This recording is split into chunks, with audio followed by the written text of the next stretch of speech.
নোয়াখালী বিভাগ চাই এই আন্দোলনে যখন ঢাকার রাজপথ কাঁপাচ্ছে নোয়াখালীবাসী, ঠিক সেই সময়ে বিসিবির তরফ থেকে কিছুটা সুসংবাদ মিলল নোয়াখালীবাসীদের জন্য।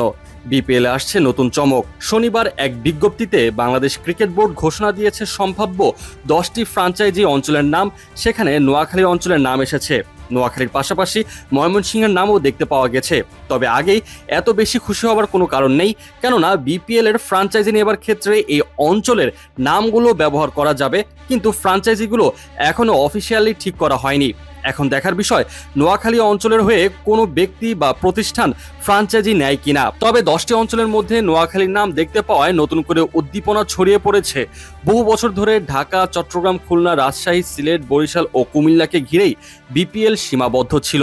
এবার ভিন্ন আঙ্গিকে ভাবছে বোর্ড। আসলে বিভাগ হওয়ার আগে কুমিল্লা ও রংপুর বিপিএলে অংশ নিয়েছিল, কিন্তু ময়মনসিংহের সেই সৌভাগ্য হয়নি। এবার ভাগ্য ঘুরতে পারে তাদেরও। নোয়াখালী অঞ্চলের নাম অন্তর্ভুক্ত হওয়ায় অনুমান করা হচ্ছে বোর্ড এবার নতুন বাজার, নতুন দর্শক ও নতুন বিনিয়োগের দিকেও চোখ রাখছে।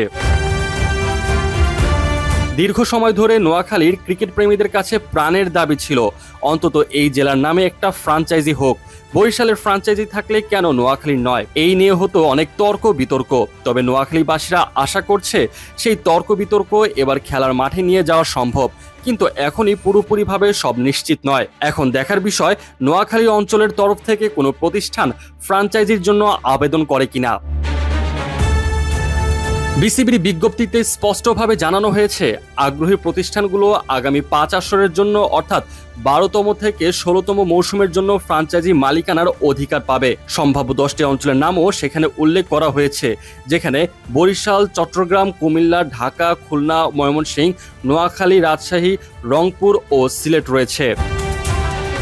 বিপিএল গভর্নিং কাউন্সিলের পক্ষ থেকে জানানো হয়েছে স্বচ্ছ ও যোগ্যতা নির্ভর প্রক্রিয়ায় অংশ হিসেবে 2026 সালের বিপিএল এর 12তম আসরের জন্য অন্তত 5টি যোগ্য আগ্রহপত্র যাচাই করা হবে। তবে শুধুমাত্র আর্থিক সামর্থ্যই নয়, ফ্র্যাঞ্চাইজির সুনাম ও দীর্ঘমেয়াদী পরিকল্পনার দিকেও গুরুত্ব দেওয়া হবে বলে জানিয়েছে তারা। সব মিলিয়ে বোঝা যাচ্ছে বিপিএল এর নতুন অধ্যায় শুরু হতে যাচ্ছে এক ভিন্ন ধাঁচে। এবার হয়তো দেখা যাবে এমন এক দল যার নাম শুনে ক্রিকেট প্রেমীরা বলবেন অবশেষে আমাদের স্বপ্নও সত্যি হতে যাচ্ছে।